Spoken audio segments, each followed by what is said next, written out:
Another Wednesday's come and gone, and I've got some comics. Let's talk about them.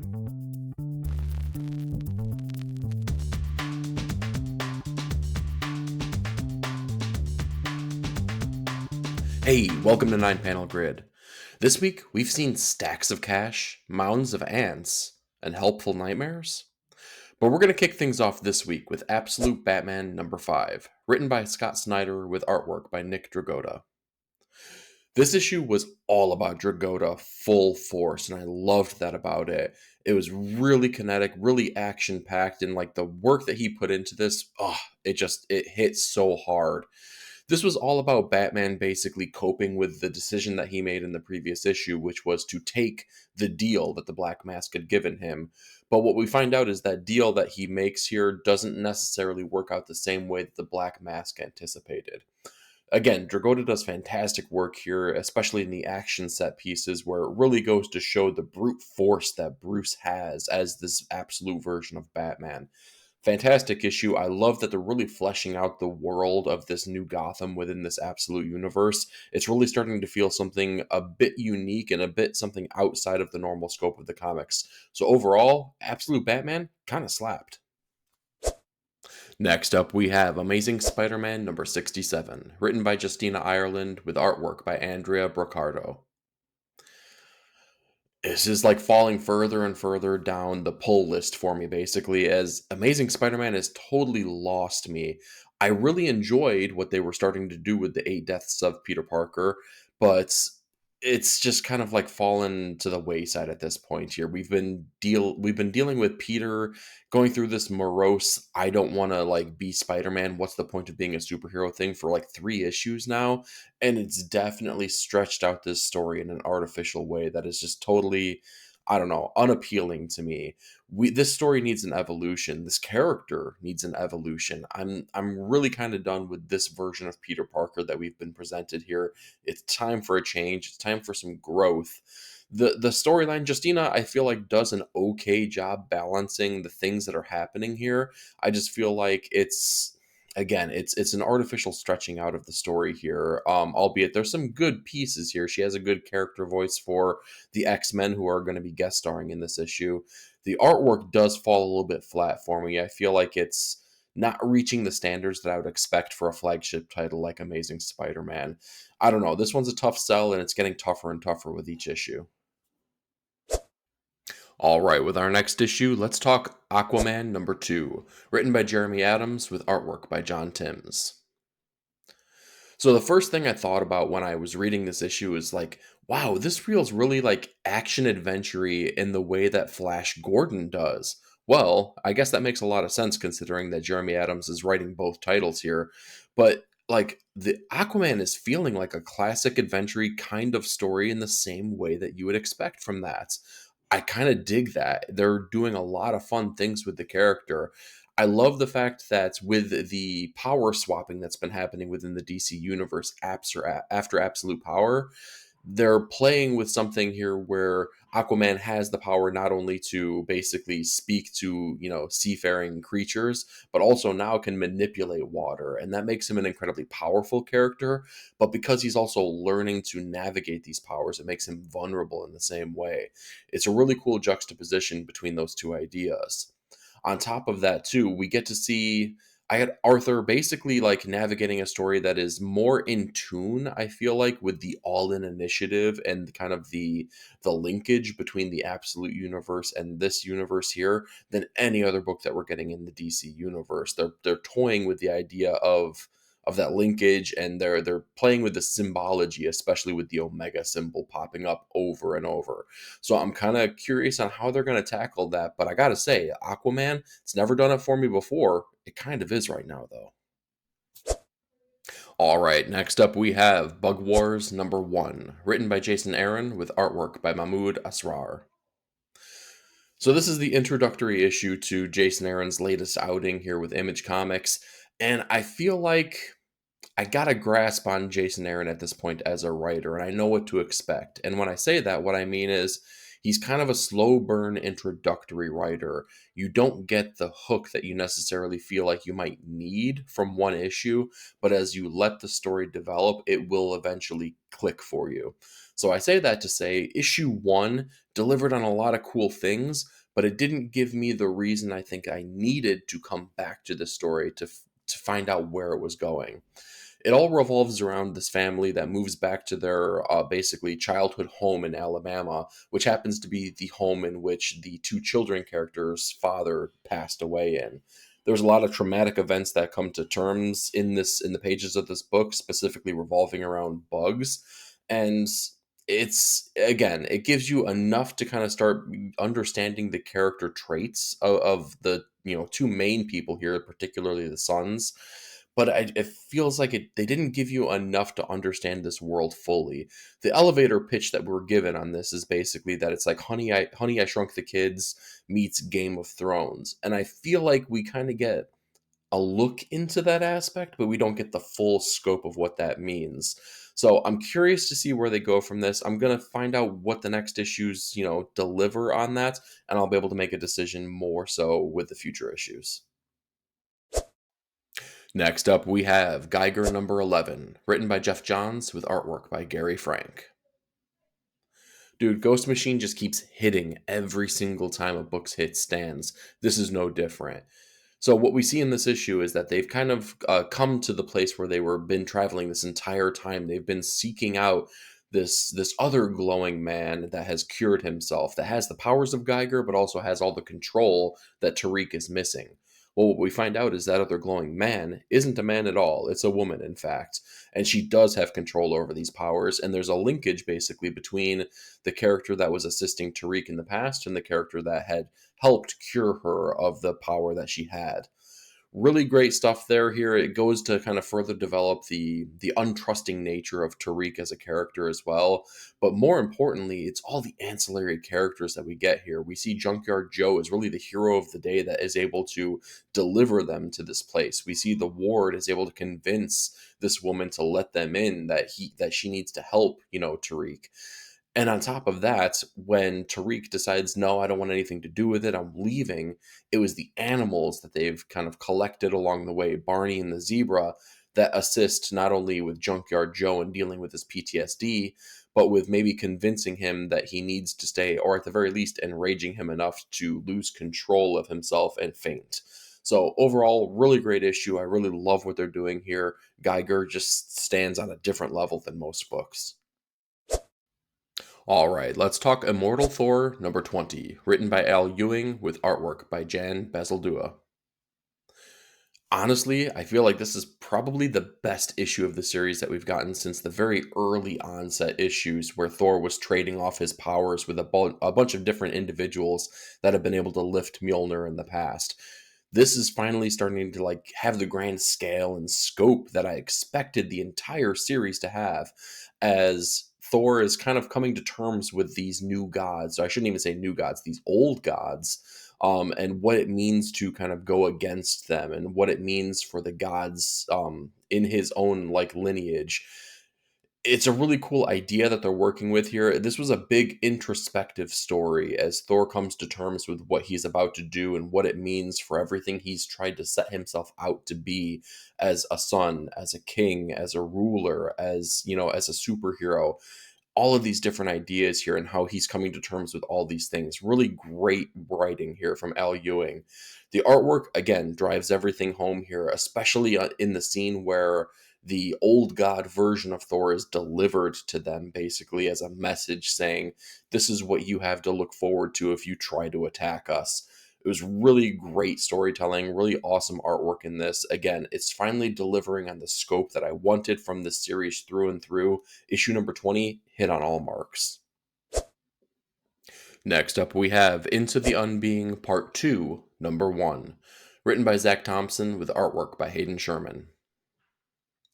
So the first series of this storyline really left me frustrated here because it wasn't necessarily delivered as something that was going to be part one of a story. I was expecting some kind of finality to it, and we didn't get that. Well, what I can say is that the beginning of issue 2 makes everything so much more clearer, so much more well defined, and it really gives us a pathway to what the storyline is going to look like moving forward. It makes everything that came previously way more enriching and engrossing, and I appreciate that. We had to get through that stuff. We had to understand the landscape here. Now we understand the background of it as well. So a lot of this issue kind of delves into the past with another basically person on an expedition as they navigate and maneuver their way through the inside of this biological mass mountain person thing, whatever it may be. And we see kind of some of the things that happened with them as they kind of stayed within that landscape year after year after year. And as we shoot to present time, we now see that this person is maybe possibly trying to help the team that is stuck within this beast right here and right now. But we already know that some of these people are being affected by being inside of the beast just for the small period of time that they have been. So, really great artwork here by Hayden Sherman. He's delivering everything that you would expect from a Hayden Sherman book. But the writing here specifically is what really drew me in here. I love the time that we got to spend in the past and the introspective nature of the narrative that was being delivered as we got to see the letters that this person was writing and kind of being an unreliable narrator as time went on. Really great issue, really enjoyed it, and I definitely think it was worthwhile. And with our next issue, let's talk The Lucky Devils number 2, written by Charles Soule with artwork by Ryan Brown. So, this series so far feels like it's good for a chuckle for me, but it's really not delivering anything deep and anything like, I don't know, resonant that's really kind of like getting its hooks in me to keep wanting me to come back. In this issue, we kind of get to spend more time with the demons and we get to see that they've gotten the humans' buy in now. They're kind of in on this plan that they want for them, which is them going against instinct, and they're going to help them become more powerful, but not through evil means, basically. And it's a fun idea. I like the exploration of it. But again, it feels like it's just something that's like, oh, that's kind of clever, but there's not a lot of meat on the bone. So overall, I don't know. This one, it's not really hitting on all cylinders for me. Something feels missing for me. That's at least my takeaway for it. Let me know if you read this though, and let me know what your thoughts are down below. And with the new premiere issue, let's talk Mine is a Long, Lonesome Grave number 1, written by Justin Jordan with artwork by Chris Sheehan.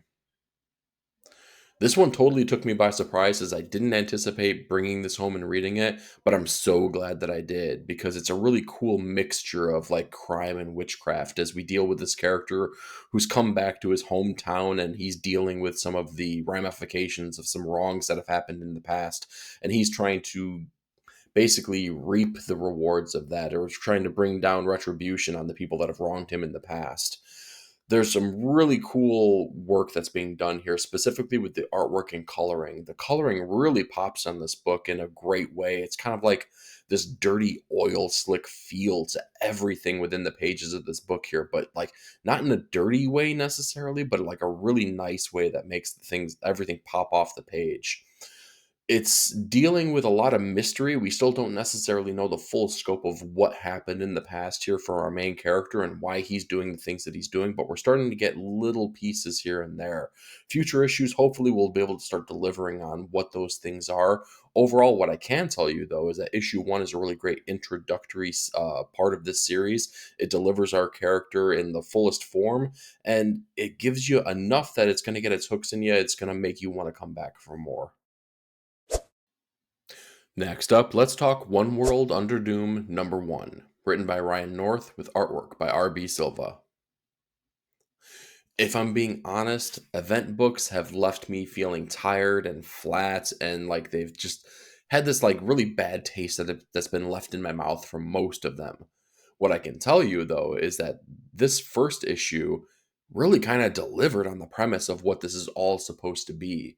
We see Doom acting as now the ruler of the entire world, and he kind of sets forth his plan on all the benefits that the people of Earth are going to be like part of now that he is basically taking over and dealing with their leaders and putting forth things like universal health care, protection from intergalactic beings, all kinds of different things here. He puts out a plan that, I'll be honest, sounds kind of enticing. If I were just a regular Joe Schmo in the 616 universe, I don't know if I would be terribly mad with the fact that Doom was ruling over the world. But the heroes know otherwise. The heroes have dealt with Doom in the past, and they know that everything that he says isn't necessarily going to be everything that is delivered here. There's going to be some things that basically he holds back, some false truths, if you will, and he's definitely delivering on those things. Now, what I do find a little bit laughable in this is that the heroes like set out on their plan here, and they know, well, this has got to be a trick, right? He's luring us into a trap. He's definitely doing that, and they still go ahead and do it, and they still set off the trap here, which was a little bit, I don't know, like if you called it out, why did you even do it? Overall though, like that was like just a small little critique of the overall story, which actually was really good. Now, what I can say though is that RB Silva's artwork really shines in this. In fact, I think that his artwork is like the selling point of this book. I can't say that any other artist being on here would have made the book as worthwhile as it is. The narrative is good, it's strong, but his artwork takes it to a completely different level. Overall, this is kind of an exciting entry point into a new event here. Now, what I want to see is lasting standing ramifications for what's about to come down the pipeline here. Time will tell on this, but as far as issue number 1, pretty solid. All right, let's talk Psylocke number 4, written by Alyssa Wong with artwork by Vincenzo Carratù. This book is at its best when it's energetic and kinetic and filled with action scenes, and that's exactly what this issue is. As we get to see basically Psylocke delivering on the promise of the last issue, where she had met with Shinobi Shaw. She understands the person who had attacked Grey Crow in the past, and now she's going to basically confront him and find out everything that's going on. What we find out, though, is that the compound that he's in is basically filled to the brim. It's a museum, basically, of naturally occurring mutations. And one of those mutations happens to be a hallucinogenic that has basically been filling the compound the entire time she's there. So she encounters a lot of different things that she's fighting, both very real and of her own making through the hallucinogenics. Really great ideas here. The artwork, again, is fast moving, it's kinetic. I think the strong point of this book is when you get to see how basically strong a fighter and how quick the ninja aspects of Psylocke are, because they're put into full effect within the pages of this book. Overall, it's a really fun ride here. It's not going to blow your mind in regard to any big revelations, but sometimes books don't need to be that. Sometimes it just needs to deliver big, dumb fun, and that's what this is all about. All right, let's talk Transformers number 17, written by Daniel Warren Johnson with artwork by Jorge Corona. So I'm going to start with Jorge Corona's artwork on this one because there's something really cool done in this issue that I feel like I don't get a lot, specifically with a Transformers book, which is drawing the Transformers mid-transformation. We get that in this page, and man, it looks awesome. It makes me wonder why we don't get that every single time. That's one of the coolest aspects of the toys and the cartoon, and now to see it in the pages of the comic, so good, so good. In regard to the narrative of the story here, I feel like we're falling into the trappings of this last couple issues as well, which is that it gets really jumpy and it's a rough balancing act, basically jumping between the Transformers on Earth, the Transformers on Cybertron, the Decepticons, Starscream's faction. We're going like jumping around all over the place, and it's sometimes it's hard to keep your bearings on what's going on, what's happening, who am I rooting for in these moments here. Overall, I think it was a good issue, not great. It didn't deliver on those big beats that we've gotten in previous issues, specifically with people like Starscream, but it was okay enough. There was one really big cool thing if you've been reading this from the beginning that should, kind of hit you if you're like a long-term Transformers fan. I don't want to give it away right here and right now, but you'll see by the cover basically that there's a newish Transformer that is basically introduced within this issue. So overall, Transformers was good, just not great to the same level that it had been in the past. And with our runner-up book of the week, let's talk Batman Dark Patterns number 3, written by Dan Waters with artwork by Hayden Sherman. So this is kind of wrapping up what it seems to be like the Wounded Man portion of this story, as we get some big like resolutions that I didn't anticipate coming, as our Ace Chemicals goons basically have gotten the wounded man at this point. We understand what's been happening in the town, how there's been this big cover up here, but more importantly, we see that the wounded man was almost somewhat of this heroic figure amongst the town who's been, I don't know, affected by these chemicals, this neurotoxin that was released that have basically left them without being able to feel. So they have no pain whatsoever.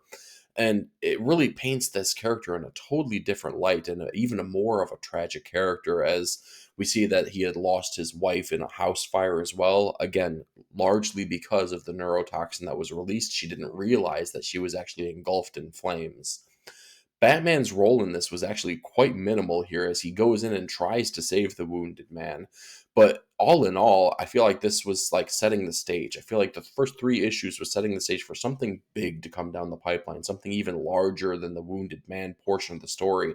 What that is left to be seen here. But what I can tell you is that so far, this is built up to be this macabre story, this gothic story from Dan Waters. And I've been along for the ride with each and every beat. And with our top comic of the week, let's talk The Moon is Following Us, number 6, written by Daniel Warren Johnson with artwork by Riley Rossmo.